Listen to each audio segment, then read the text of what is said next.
વડોદરા શહેરમાં વરસાદે વિરામ લીધો છે, તેમ છતાં પણ કેટલાક વિસ્તારોમાં વૃક્ષો તૂટી પડવા, જર્જરિત ઇમારતોનો કેટલોક ભાગ તૂટી પડવા સહિતના બનાવો સામે આવી રહ્યા છે।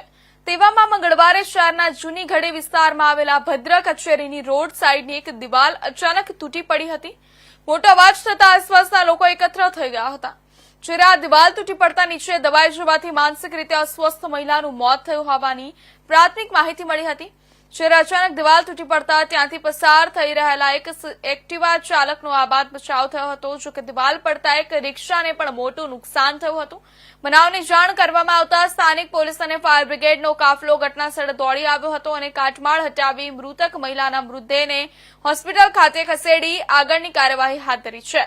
સૂત્રો દ્વારા મળતી માહિતી અનુસાર ચંપાબેન દેવી પૂજક નામની મહિલાનું આ દિવાલ નીચે દબાઈ જવાથી મોત થયું હોવાનું જાણવા મળ્યું હતું। અત્રે નોંધનીય બાબત છે કે આજ રોજ ગણેશ ઉત્સવના 7મા દિવસે શહેરના સૌથી મોટા અને ખાસ મનાતા એવા જૂની ગઢીના શ્રીજીની વિસર્જન સવારે નીકળશે।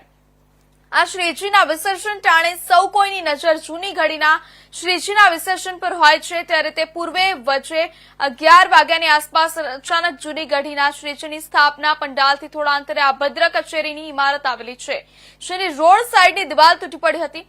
હાલ મહિલાના મોતથી વિસ્તારમાં શોકનો માહોલ છવાઈ જવા પામ્યો હતો।